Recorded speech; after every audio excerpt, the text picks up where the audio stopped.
এজন্য আল্লাহ রাব্বুল আলামিন সুন্দর করে জানায় দিলেন লা তাজআল মা'আল্লাহি ইলাহান আখারা ফাতাকউদা মাযমুমান মাখযুলা ওয়া ক্বাদা রাব্বুকা আল্লা তা'বুদু ইল্লা ইয়্যা।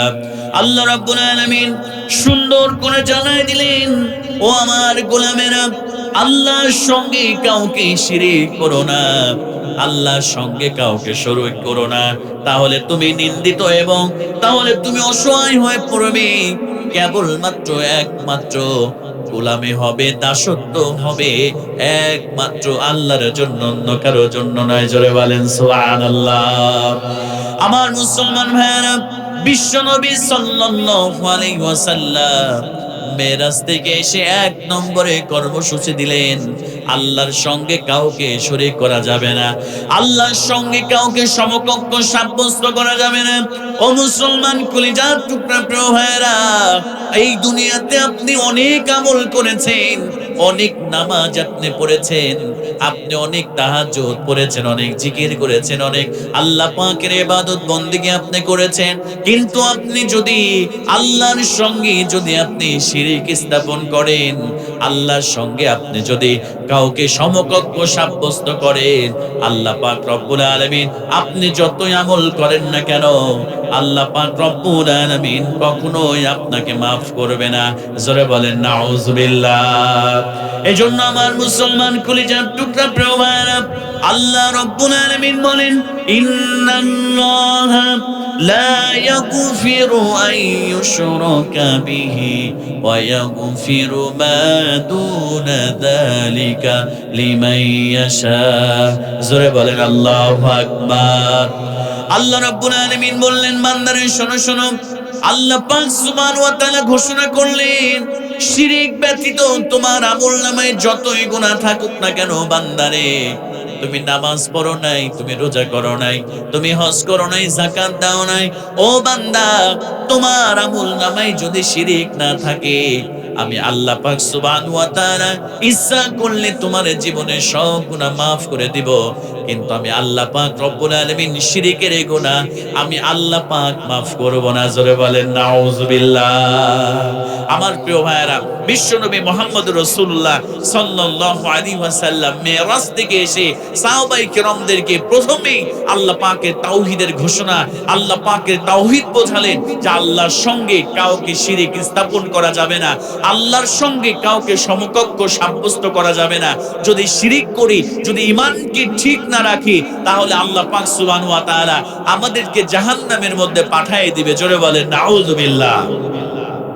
আমার মুসলমান কলিজার টুকরা প্রিয় ভাইরা, ভালো করে লক্ষ্য করেন, বিশ্বনবী সাল্লাল্লাহু আলাইহি ওয়াসাল্লাম বলেন, মান মাতা ইউশরিকু বিল্লাহি শাইআন ফালান নার। আল্লাহর নবীজি বিশ্বনবী সাল্লাল্লাহু আলাইহি ওয়াসাল্লাম বলেন, যারা আল্লাহর সঙ্গে সমকক্ষ স্থাপন করবে, যারা আল্লাহর সঙ্গে শিরিক করবে, যারা আল্লাহর সঙ্গে সমকক্ষ সাব্যস্ত করবে, বিশ্বনবী সাল্লাল্লাহু আলাইহি ওয়াসাল্লাম বললেন, তারা যদি ওই অবস্থায় মারা যায়, দাখলান না, ওই বান্দা আল্লাহর জাহান্নামের মধ্যে নিক্ষিপ্ত হয়ে যাবে। জোরে বলেন নাউজুবিল্লাহ। আমার মুসলমান ভাইরা, এবার বিশ্বনবী বললেন, ওয়া মান মাতা লা ইউশরিকু বিল্লাহি শাইআ। আল্লাহর কোন বান্দা যদি, আল্লাহর কোন বান্দি যদি আল্লাহর সঙ্গে শিরিক না করে, আল্লাহর সঙ্গে কাউকে সমকক্ষ সাব্যস্ত না করে, আল্লাহর নবীজি বিশ্বনবী সাল্লাল্লাহু আলাইহি ওয়াসাল্লাম বললেন, আল্লাহর ওই বান্দা বান্দি আল্লাহর জান্নাতে প্রবেশ করবে। জোরে বলেন সুবহানাল্লাহ। তার মানে আপনার আমলনামায় যদি শিরিকের গুনাহ থাকে, আপনার আমলনামায় যদি আল্লাহর সঙ্গে সমকক্ষ সাব্যস্ত করার গুনাহ থাকে, ও মুসলমান ভাইয়েরা, আল্লাহ আপনাকে জাহান্নামে নিক্ষেপ করে দিবে। আর যদি শিরকের গুনাহ না থাকে, আপনি যতই গুনাহ করেন না কেন, আল্লাহ পাক চাইলে আপনার জীবনের সমস্ত গুনাহ মাফ করে আল্লাহ পাক সুবহানাহু ওয়া তাআলা আপনাকে মাফ করে আল্লাহ জান্নাত দিয়ে দিবেন। কথা বলে ঠিক কি না? আমার কলিজার টুকরা প্রিয় ভাইরা, ছোট্ট একটা উদাহরণ দেব, ভালো করে লক্ষ্য করেন।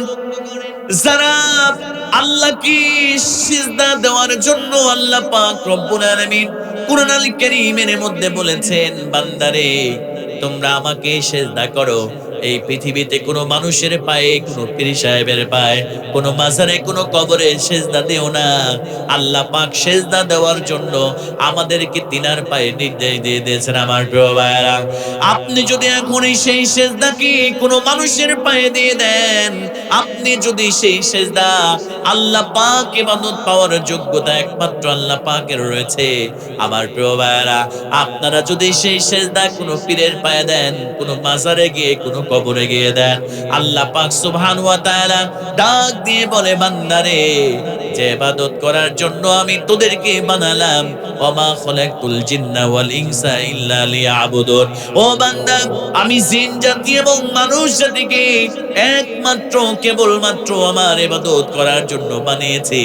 আর ওই ইবাদতটা যদি আমি আল্লাহকে ছাড়া অন্য কাউকে দিয়ে দাও, তাহলে তোমার নাম যতই আব্দুল্লাহ হোক, যতই আব্দুর রহমান হোক, তোমার নামটা মুশরিকের খাতায় আমি আল্লাহ পাক লিপিবদ্ধ করে দিলাম। জোরে বলেন নাউজুবিল্লাহ। আমার মুসলমান ভাইয়েরা, শিরিককে বোঝানোর জন্য ছোট্ট একটা উদাহরণ দিব, ভালো করে লক্ষ্য করেন। এই জায়গায় যারা ওয়াজ শেষ করে বাড়িতে যাবেন, বাড়িতে যাওয়ার পরে আপনি ঘরের মধ্যে চলে গেলেন, বেডরুমের মধ্যে চলে গেলেন, ভালো করে বুঝবেন কথাটা আমার প্রিয় ভাই। আপনারা বেডরুমের মধ্যে যাওয়ার পরে দেখলেন আপনার স্ত্রী ঘরের মধ্যে নাই, আপনি ওয়াশরুমে খুঁজলেন, আপনার স্ত্রী ঘরের মধ্যে নাই। ও মুসলমান কলিজার টুকরা প্রিয় ভাইরা, আপনি বাড়ির সব জায়গায় খুঁজলেন, দেখলেন স্ত্রী নাই। এবার মোবাইল ফোনটা বের করে আপনি আপনার স্ত্রীকে একটা ফোন করলেন, প্রিয়তমা তুমি কোথায় আছো? আপনার স্ত্রী এবার আপনাকে বলল, ও প্রাণের স্বামী, 10 বছর তোমার সঙ্গে সংসার করলাম, 10 বছর তোমার সঙ্গে আমি থাকলাম, তোমার বাড়ি ঘরে দেখাশোনা করলাম, তোমার সন্তানকে লালন পালন করলাম, তোমাকে সেবা যত্ন করলাম, তোমার জামা কাপড় সব ধুয়ে দিলাম।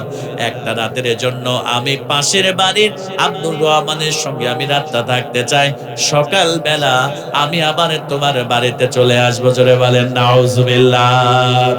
আমার মুসলমান ভাইয়েরা, ভালো করে লক্ষ্য করেন, সকাল বেলা যদি ওই স্ত্রী আপনার বাড়িতে আসে, বলেন তো প্রিয় ভাইরা, একটা বুদ্ধিমান পুরুষ কখনো আর ওই স্ত্রীকে গ্রহণ করবে নাকি?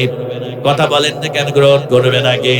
সঙ্গে সঙ্গে 1 তালাক, 2 তালাক, 3 তালাক দিয়া ওই স্ত্রীকে বাবার বাড়িতে পিটাইতে পিটাইতে দূর করবে। কথা বলেন ঠিক কিনা? আমার মুসলমান ভাইয়েরা, এবার গভীর মনোযোগটা বানায় দেন। আপনি মাত্র 3টা কবুল পড়িয়ে ওই স্ত্রী আপনার জন্য কি করলো? আপনার জামা কাপড় ধুয়ে দিল, আপনাকে রান্না করে খাওয়ালো, 10 বছর আপনার সন্তানকে মানুষ করলো, আপনার বাবা মাকে দেখাশোনা করলো, আপনার জন্য কত কাজ করে দিল। শুধু একটা দিন বা একটা রাত শুধু পাশের বাড়ির মানুষের সঙ্গে কাটাতে চেয়েছে, আপনি সহ্য করেন নাই।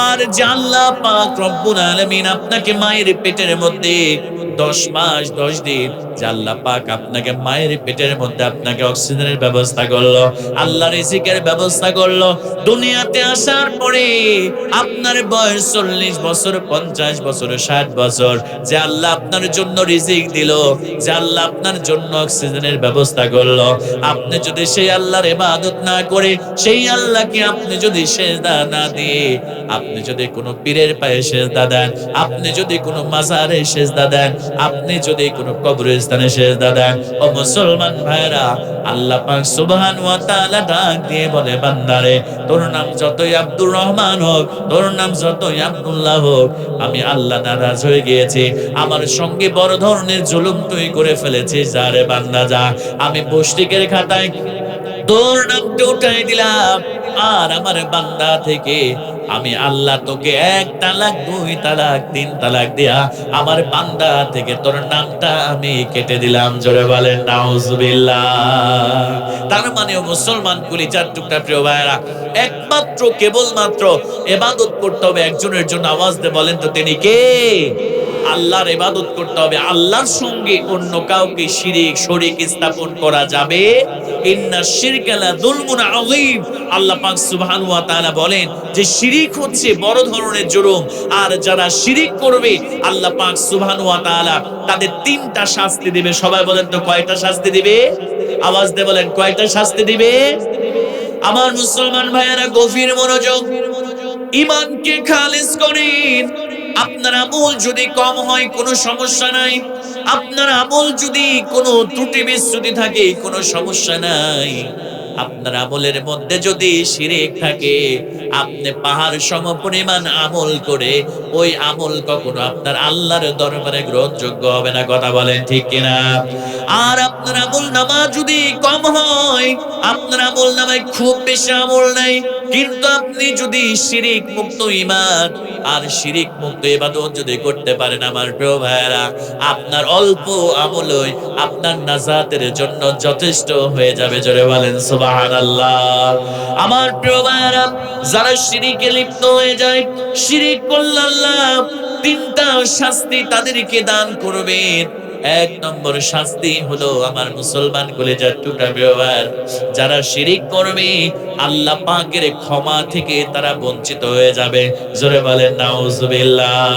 এজন্য আল্লাহ রাব্বুল আলামিন বলেন, ইন্নাল্লাহা লা ইয়াগফিরু আন ইউশরাকা বিহি ওয়া ইয়াগফিরু মা দুনা যালিকা লিমান ইয়াশা। আল্লাহ রাব্বুল আলামিন বললেন, নিশ্চয় আল্লাহ সব গুনাহ মাফ করে দেয়, কিন্তু যারা শিরিক করবে, আল্লাহর সঙ্গে সমকক্ষ সাব্যস্ত করবে, আল্লাহ পাক সুবহানাহু ওয়া তাআলা তাদের এই গুনাহগুলোকে আল্লাহ পাক মাফ করেন না। জোরে বলেন নাউজুবিল্লাহ। তাহলে যারা শিরিক স্থাপন করবে, এক নম্বর শাস্তি হলো আল্লাহ পাক সুবহানাহু ওয়া তাআলার ক্ষমা থেকে তারা বঞ্চিত হয়ে যাবে। ও মুসলমান কলিজার টুকরা প্রিয় ভাইরা, দুই নম্বরে শিরিক যারা করবে তাদের শাস্তি হলো, আপনি যতই ভালো কাজ করেন না কেন, যতই নামাজ পড়েন না কেন, যতই রোজা করেন না কেন, যতই কোরআন পড়েন না কেন, আপনি যদি আল্লাহর কদমে সেজদা না দিয়ে ওই সেজদাটা যদি পীরের পায়ে দেন, মাজারে দিয়ে দেন, আপনি যদি আল্লাহর সঙ্গে সমকক্ষ সাব্যস্ত করে ফেলেন, আমার প্রিয় ভাইয়েরা, আপনার পূর্বের জীবনের সব আমলগুলো আল্লাহ বাতিল করে দিবে। জোরে বলেন নাউজুবিল্লাহ। এরপরে শিরিক যারা করবে তাদের তিন নম্বর শাস্তি হলো, মুসলমান কলিজার টুকরা প্রিয় ভাইয়েরা, আল্লাহ পাক সুবহানাহু ওয়া তাআলা তাদের জন্য জান্নাতকে হারাম করে দিবে আর জাহান্নামকে তাদের জন্য অবধারিত করে দিবে। জোরে বলেন নাউজুবিল্লাহ। এজন্য আল্লাহ রাব্বুল আলামিন বলেন, ইন্নাহু মাইয়ুশরিক বিল্লাহি ফাকাদ হারামাল্লাহু আলাইহিল জান্নাহ ওয়া মাআওয়াহুন নার। জোরে বলেন আল্লাহু আকবার। আল্লাহ রাব্বুল আলামিন বললেন, যারা শিরিক স্থাপন করবে, যারা সমকক্ষ স্থাপন করবে, ফাকাদ হারামাল্লাহু আলাইহিল জান্নাহ, আমি আল্লাহ পাক সুবহানাহু ওয়া তাআলা তাদের জন্য জাহান্নামকে হারাম করে দেব, ওয়া মাওয়াহুন নার, আর তাদের জন্য আমি আল্লাহ জাহান্নামকে অবধারিত করে দেব। জোরে বলেন নাউজুবিল্লাহ। তার মানে যারা শিরিক স্থাপন করবে আল্লাহ তিনটা শাস্তি দেবে। সবাই বলেন তো কয়টা শাস্তি দিবেন? তিনটা শাস্তি দিবেন। এক নম্বর শাস্তি হচ্ছে আল্লাহ পাক সুবহানাহু ওয়া তাআলা তাদেরকে মাফ করবেন না। দুই নম্বর শাস্তি হচ্ছে আল্লাহ তাদের নেক আমলগুলোকে বরবাদ করে দিবে। আর তিন নম্বর শাস্তি হচ্ছে আল্লাহ পাক সুবহানাহু ওয়া তাআলা তাদের জন্য জান্নাতকে হারাম করে দিয়ে আল্লাহ জাহান্নামকে তাদের জন্য অবধারিত করে দিবে। জোরে বলেন নাউজুবিল্লাহ। ও মুসলমান কলিজার টুকরা প্রিয় ভাইয়েরা, এজন্য আল্লাহ পাকের হাবিব বিশ্ব নবী মুহাম্মদুর রাসূলুল্লাহ সাল্লাল্লাহু আলাইহি ওয়াসাল্লাম জানাই দিলেন, লা তাজআল মা'আল্লাহি ইলাহান আখার, তোমরা আল্লাহর সঙ্গে কাউকে শিরিক করো না, আল্লাহর সঙ্গে কাউকে সমকক্ষ সাব্যস্ত করো না। কেবলমাত্র একমাত্র ইবাদত হবে একজনের জন্য। আওয়াজ দিয়ে বলেন তো তিনি কে? তিনি হচ্ছেন আল্লাহ। তার মানে আমরা মেরাজের 14 দফার মধ্যে এক দফা শুনলাম। প্রথম নাম্বার দফা হচ্ছে আল্লাহর সঙ্গে কাউকে শরীক করা যাবে কি আল্লাহর সঙ্গে শরীক করা যাবে? প্রিয় কলিজার টুকরা প্রিয় ভাইয়েরা, আল্লাহর সঙ্গে শিরিক করবেন না। অনেক মা বোনেরা আছে যারা দেখা যায় 5 বছর বিবাহ হয়েছে, 7 বছর বিবাহ হয়েছে, তারা আল্লাহর কাছে সেজদা দিয়ে নাচে, তারা বিভিন্ন মাজারে গিয়ে মান্নত করে, মাজারে গিয়ে ফিতা বেঁধে আল্লাহর কাছে নাচে, ওই মৃত ব্যক্তির কাছে সন্তান প্রত্যাশা করে। এরকম অনেক মা বোন কিন্তু রয়েছে, কথা বলে ঠিক কিনা? প্রিয় ভাইয়েরা বলেন তো দেখি, সন্তান দেওয়ার মালিক কে? আওয়াজ দিয়ে বলেন, সন্তান দেওয়ার মালিক কে?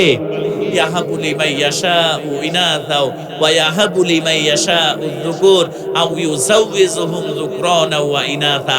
আল্লাহ পাক বললেন, আমি যাকে ইচ্ছা তাকে কন্যা দেই, যাকে ইচ্ছা তাকে ছেলে দেই, যাকে ইচ্ছা তাকে ছেলেও দেই, মেয়েও দেই, আবার যাকে ইচ্ছা আমি তাকে বন্ধা করে রাখি। আমি আল্লাহ তাকে কিছুই দিই না। তার মানে মাজারে গিয়ে পীর সাহেবের কাছে গিয়ে সন্তান চাওয়া যাবে না। সন্তান চাইতে হবে একমাত্র কার কাছে বলেন তো প্রিয় ভাইরা? আল্লাহর কাছে। আপনার সম্পদ দরকার, আপনার টাকা দরকার, আপনার সুস্থতা দরকার, আপনার ব্যবসায় উন্নতি দরকার, এক কথায় একজন মুসলমানের যা কিছু দরকার হালাল সবকিছু একজনের কাছে চাইতে হবে। আওয়াজ দিয়ে বলেন তো তিনি কে? আল্লাহর কাছে চাইতে হবে। তাহলে সবাই কিন্তু মুখস্থ করে বাড়ি যাইতে হবে। তাহলে মেরাজের 1 নম্বর কর্মসূচি হচ্ছে আমরা আল্লাহর সঙ্গে কাউকে শরীক করব। বলেন, আল্লাহর সঙ্গে কাউকে শরীক স্থাপন করব না, আল্লাহর সঙ্গে কাউকে শিরিক করব না।